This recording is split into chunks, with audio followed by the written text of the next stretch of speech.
Mic check. All right. Okay. Good morning. It's 5:20 a.m. here in the U.S. It's November 5, 2024. Um, I would. I just wanted to do a quick video about a recent experience that I've had. So ning palit ko recently og sakyanan. It's our second car.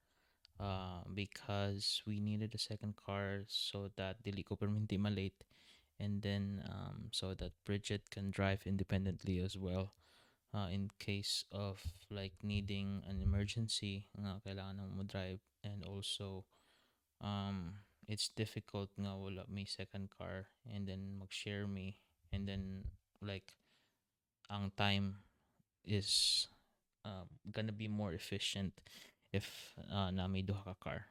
It's basically a need here in the US. So I just want to share a recent experience nga I tried to look back when I first bought a car nga wala kay ko'y idea, and then I didn't want to buy a car, and I had to uh, grow my credit score because you can't have a good deal if ang imong credit score is not built up or pangit dili ka nila pautangon.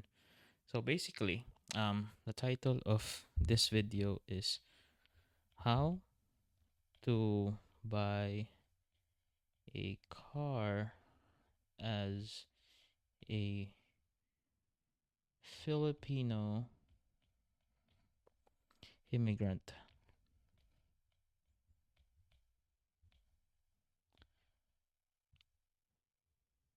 and not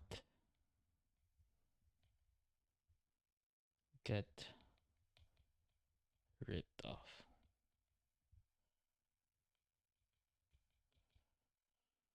Okay.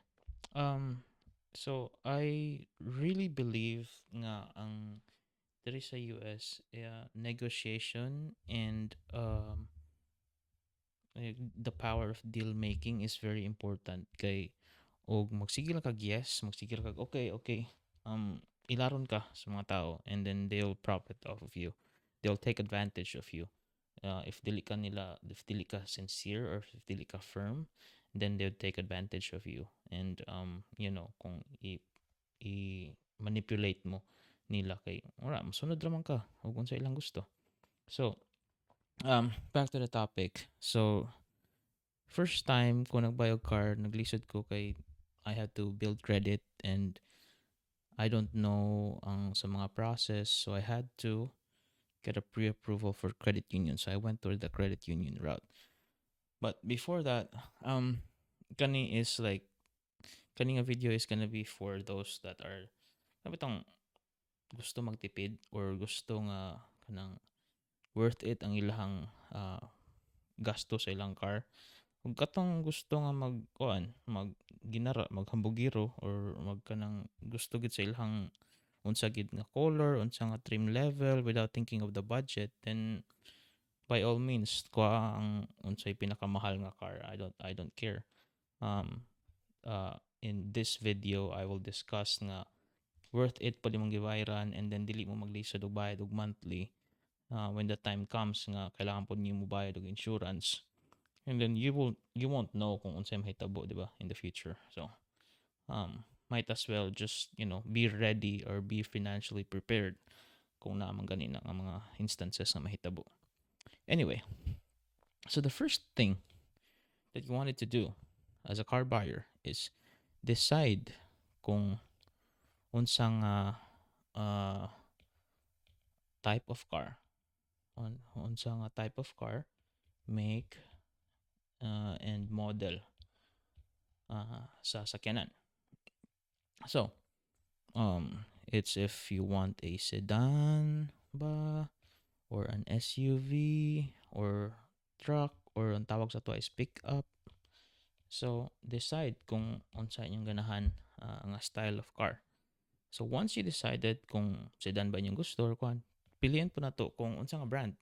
So, ang very known brand here sa US is like Japanese cars. Moingon ng ubang Filipinos nga, oy, nara ka sa US, nganong palit mo kag mga inanang sakinan. Well, they're very reliable o dili pod siya basta-basta mo breakdown, which is very important if you're driving long distances here in the US interstate. So, brands are Toyota, Honda, ang mga known brands dito sa US. Nissan, well, Ford. You have Ford, which is US made, and Mazda. Also Subaru. Subaru is nice. Um, so, those are the brands. Decide on that as well. Decide po ka kung unsang model. Like, for na pwede RAV4, pwede CRV, pwede ka mag Honda Civic, which is a sedan, Corolla, or pwede kag pick up F-150, Tacoma, daghan kang bilan, pero it varies on the prices. It can get very expensive, especially karon nga taas ang interest rate, and after COVID, every parts and the prices have gone up diri sa US as well. And you have to take account the insurance pud every month nimo ginabayaran, unlike sa Pilipinas nga ang imong ginabayaran nga insurance is like yearly. So it's a different ball game here. So so that once you decide, like, let's just say you decided to go with this RAV4 route, Toyota RAV4. So ang current prices are nice, nasa mga 30 to 35k depending on the trim level or unsa ka full package imong gusto nga RAV4. Anyway, second thing is you want to set a realistic budget. Realistic budget. So, kung mopalit kag new diri sa og nga sakyanan, so it's gonna be, kung mopalit kag new nga sedan, it's already like 26, 28,000 kung mopalit kag sedan, depending on the trim level. And also, if imong sedan nga gusto pa ito is BMW kana, other other level na like 50 or $60,000 na siya. Pero kung palit kag basic nga sedan like Civic or Corolla, that's already gonna be siguro 26, 28,000 out the door. So you have to set a realistic budget kung new nga car ba or used car. So kung palit kag used car, ang caveat is that kailangan may pang condition sa car. Like makatipid jud ka og used car. Pero ang question is may ba ang condition? And ang kanindot diri sa US is that naay gitawag nga Carfax, whereby hibal-an nimo kung unsay ang history sa car, like nag-aksidente ba na, naabay minor damage, naabay gi-change nga major part. So makit-an na siya sa Carfax. And also, if you buy a used car, walay destination charges. Kung for example, gi-deliver siya from Japan, so ang destination charges is like $1,500. It's a percentage of $1,500 or $1,300 ang amount depending on the price pud sa sakyanan. So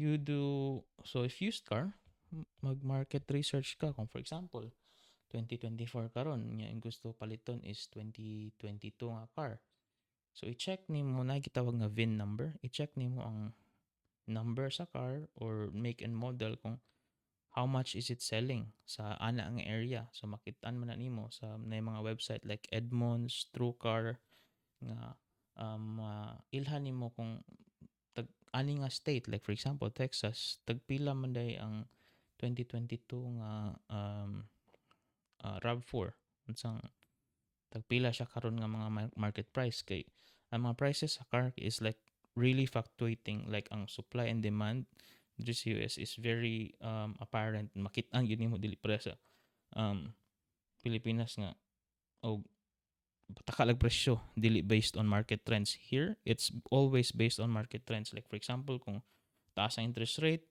maubos ang presyo sa car. If ubos ang interest rate, it's very highly dependent on the market environment. So do market research sa unsa nga car imong gusto, especially kung mga current prices. Kay let's move ahead kay nganong important ang market research kay dira ka mo determine kung unsa imong pre-approval sa kung get pre-approved based on the current price of the car that you want. So, get pre-approved. So, kaning pre-approval is kung gusto ka mangutang, madto ka credit union or kumbaga kung kaning credit union is mura ni siya sa tuwa og kanang um, tawag ng co-op nga naay mga locals nga member ana, and then pwede nila pautangon ang ilang mga member. So mura na siya kanang inani. Either kung asa ka makakuha og pre-approval, pwede siya nga sa bangko. You can do it in the bank. You can do it in the credit union, which is murag co-op kung sa tuwa pa. And you can get it from the dealership. Kung dako siya nga dealership, then nasa sila mga in-house nga financing. So nganong gusto man ka og pre-approval? So para makaset ka og price. Kay kung maura gid ang budget, maura gid na imong gusto nga amount nga bayaran, then you are firm with it and kana ang ako ang approve nga kuan. It just means to say nga pwede ko makautang kung naa kay pre-approval, and then you can set the price kung for example good imong credit 30,000 ra imong gusto utangon, then that's it, 30,000. And then the credit union will pay off the car, and then dito ka sa ilaha mag monthly. So that's what I did before. I went with the credit union route. Kay kuan man kung bag-o ka diri sa US, you're very vulnerable nga ma-rip off ka aning ilang mga style nga mag-add-ons sa sakyanan nga you don't even need. Number 4 is kung post-COVID, like after COVID, na nauso before nga home delivery, and then pwede ka makabuy og car completely online. Hantod karon pwede ka makabuy completely online, and then pwede ka maka-negotiate online. So post-COVID, pwede ka negotiate online via email ba, via text. Very important to note nga why I said nga email or text, you want to put everything in writing. Dapat na kay proof nga kani ang inyong gi-agreed upon nga price sa sakyanan. Walay other add-ons, walay mga fees nga sa bana, mga VIN etching, mga ceramic coating, mga bisag unsa nga gi-overprice nila siguro 5 times. So you want everything to be put in writing.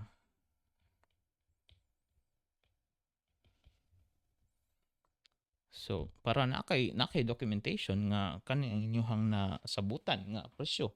Dili kay mo ingon sila nga istorya mi sa kuan nga kuan daw 30,000 ya pag-abot dito sa dealership. Moingon sila nga, uy 32,000 day kay namay giad nga kuan kay apil gini siya sa package sa among dealership. Ayaw sugot. So you have to have your own documentation. So it's very important nga napo kay imong leverage ba, na kay imuhang shield bitaw kung mo action sila og kuan sa imong fight sa imong presyo nga giset nga inyong giagrihan. So it's very important nga i-document na nimo tanan. So next is once naka-decide na ka sa price na mga market research, and then na-negotiate na ninyo,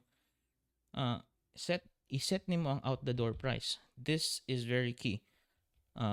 Set out the door price or OTD price. So ang uban ng good mingos lang nga ang base price sa sakyanan is 30,000. Then pagkaman kinapalit tax, title fee, mga dealership add-ons nga vehicle service warranty, mga gap insurance, mga unsa-unsa pa dira nga in like bullshit ra nga mga or BS ra nga fees nga you don't need.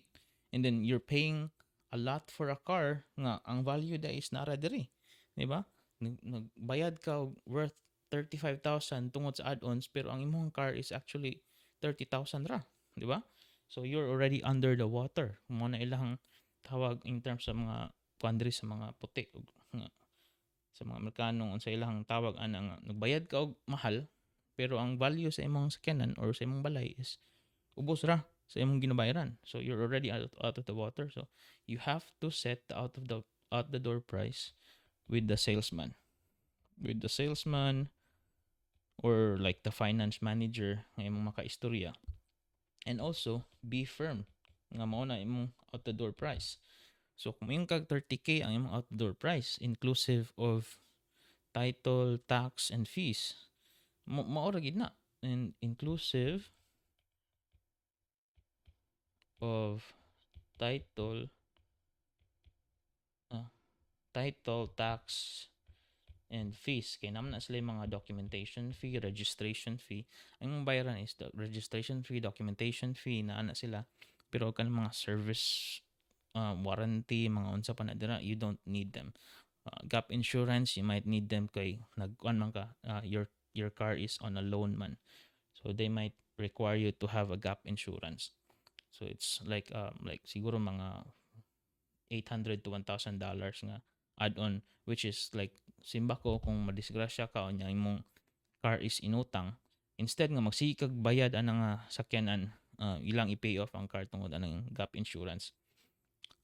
So next is i-check nimo ang car.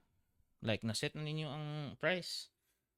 Okay, Toyota RAV4 out the door price is 30k including na ng tax, title, fees, mo na siya tanan.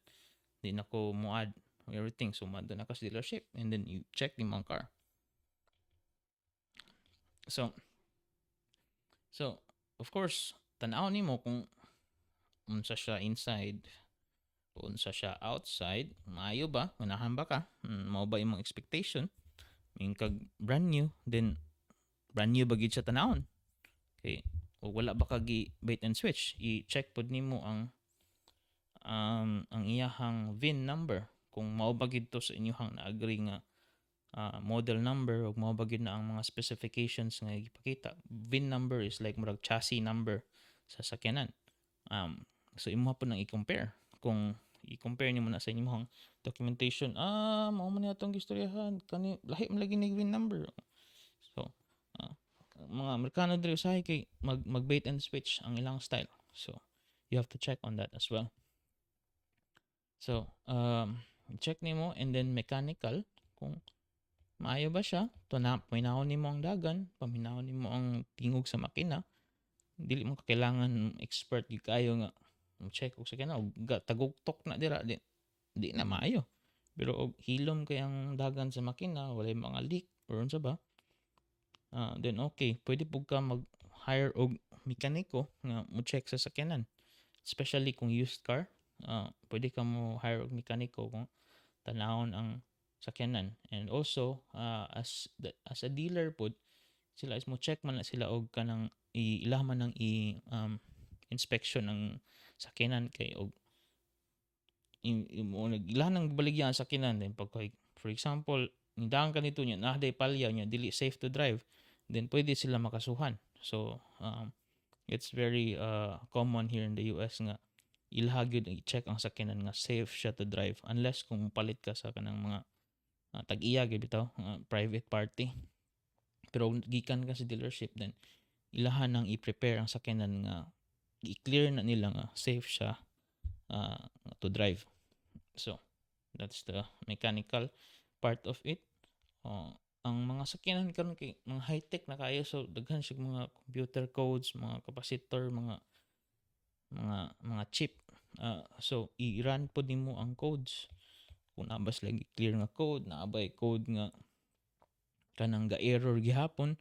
So naay gitawag nga OBD scanner nga pwede nimo siya i-check didto nga uy na may error ning kaning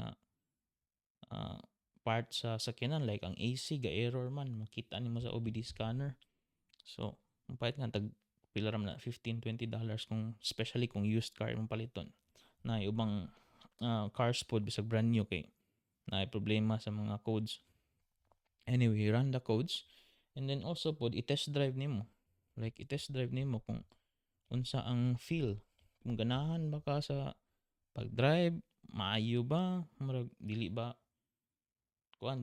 untol kaayo, komportable ba ka. So i-test drive nimo ang feel.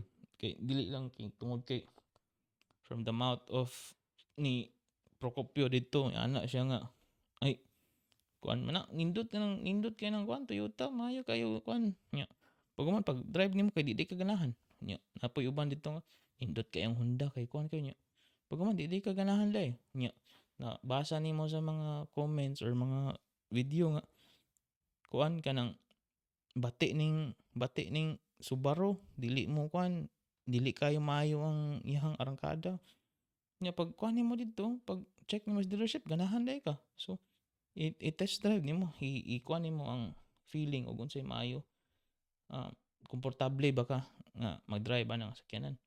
So importante po kay na pero dira pud ka maigo kung ganahan kay ka sa sakyanan nya emotional kay ka ganahan ka bisag daghan pa kay lagi pandugang ang sakyanan nya ganahan kay ka paliton gyapon nimo. So imo hapong ubalik gyapon ka didto sa pila ang inyong na-approve nga price. Balik gyapon ka dira. Number 7. So, diri na ang decide how you want to pay. Pwede nga imong i-finance nimo. Nga mohatag lang kag down payment. For example, mohatag kag 20% down payment or 10% down payment or ug daghan kag kwarta din bayaran nimo cash. Or moadto ka og credit or ningon mo sila nga gamiton nimo ang imong credit union or kaninyong co-op. So sa finance kung gusto ka nga staggered nga bayad ang sakyanan kay daghan kay kag bills sa US, then ang imong route is finance ka. Kay di man dili man mo kaya nga mag-cash kay bago pa man ka sa US. So finance ka. So for me, ang rule is put a down payment nga 20% and then ang remaining 80% is mao na to imong monthly. Ayaw ingon nga 1,000 ra ang imong 1,000 ra ang imong i-down nya ang sakyanan nga imong utangon is $50,000. $49,000 ang imong utangon dako kay kag monthly ana. So ikuan pod nga kanang naapog kay ownership sa sakyanan which is for me is 20% sa sakyanan nga price nga out the door price ang imong i-down. Og for example ikaw nga dugay na ka nya gikan ka og laing abroad like example gikan kag Saudi unya na kay millions nga kwarta pwede mo i-cash. Pero just a note nga ang imong cash for example there's US the rest of your kwarta pwede unta na siya i-invest nimo somewhere else like stocks, bonds diri nga mas taas pa sa interest rate ang rate of return is mas taas pa sa interest sa imong sakyanan. So might as well ibutang na nimo somewhere else. Also credit union pod naay pod siyang option kay i-cash man ilag bayad tapos ikaw may magbayad sa ilaha. Pero kung for example gi-approve ka sa credit union og 35,000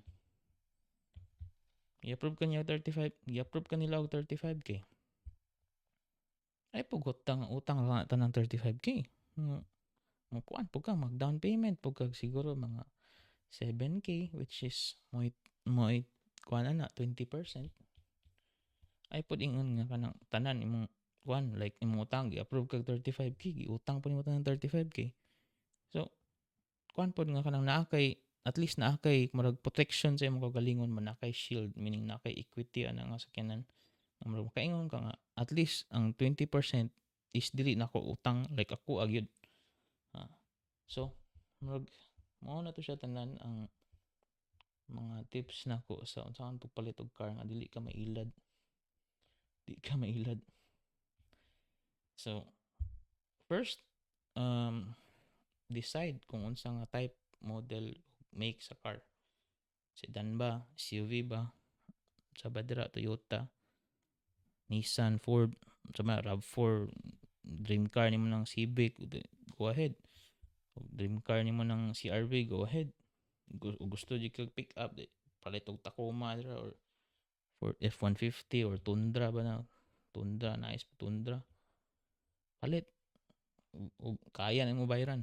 Number two is set a budget kung pila gid imong kuan. Gusto nga sakyanan tagpila. Tag 30k, 35k, 40k, 50k. Karon mga sakyanan mahal na.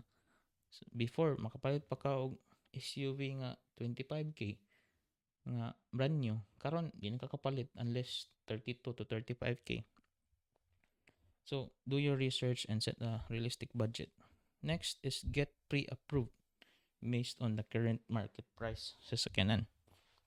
So, pag set og price, mao imong pre-approve sa imong kwan, sa imong bank or credit union. So, the reason po aning gusto ka magpa-pre-approved is that na kay hold ba, na kay nga for example, madto kag isa ka dealership nga di Islam sugot mahal kay lang price, di mo maka-negotiate sa deal, at least na kay pre-approval nga pwede ka makapalit anytime. Ang pre-approval naman na siya expiration sa gara 30 days or 30 days up to 90 days nga tagaan ka nila og span of time nga na kay pre-approval nga ana nga amount of kwarta. So that's good kung muhatag sila ginana nga amount para pod na kay murag shield ba nga pwede ko madtog dealership lain o di mo masugot na niya ako ang deal, then ayaw. Diba? Daghan kayo mag add-ons, then ayaw. So that's number 3. Number 4 is negotiate online or via email and you want everything in writing para na kay panangga. Number 5 is set the out-the-door price. Very important, out-the-door price. Kay naay point nga ilahan ang pangdungagan ng mga bisagon sa dra. Walay labot sa imong dapat bayron nun. Pagka ando dito wala dito pulos nga mga fee nga ilang gidugang. So number 6 is check the car. Inside, outside, VIN number. Importante sa na check nimo mechanically labi na og used car. Check nimo ang codes og i-test drive nimo. Ikaw mo drive. So sa may feeling nimo maayo ba siya i-drive? Bro, kagang ba siyang ma-drive? Di ba maayo din? Ikaw mo drive. Alam mag-ipa-test drive mo sa lain. So i-test drive siya, i-check gini mo ang car as a user, as like an everyday user. Number 7 is decide na dayon kung saan mo pagbayad. Finance ba ka? At some point, pangutanon man ka ng, suman mo, utang ka mo, bayad ka cash, credit union, naan sila mga technique kung saan nila. So, importante kayo nga, naan sila technique nga, saan ka nila i-box ba? Pila mo na yung monthly payment niya. Pila monthly payment niya, pag ando, 72 months din lang ang gusto ang utang, taas kay kag bayarang interest rate. Gansi kay ka. So, dapat ikaw ang mo-set og terms as a buyer, dili ang seller may mo-set og terms kay kanang para pud maprotektahan ka sa consumer. So, I think and so ba tong 20% down. So that's my rule. 20% sa amount sa sakyanan. Mo na imong down payment, at least naka-establish ka og ownership sa sakyanan. Pwede po like 10 to 20% kung di gyud kayo niya. Kailangan na nimo sakyanan. 10% is okay. 10 to 20% is okay. Gusto ka 10% pagkuha og gap insurance para at least murag makaingon ka nga ug makuan man gani sakyanan, matotal man gani simbakog madisgrasya ka. then you are covered by the gap insurance. Dili ka magsigig bayad sa sakyanan, unya ang sakyanan guba na dira. So, I think maura to tanan. Nabot og 30 minutes. That is how you buy a car as a Filipino immigrant and not get ripped off. So, salamat sa pagpaminaw. Thank you.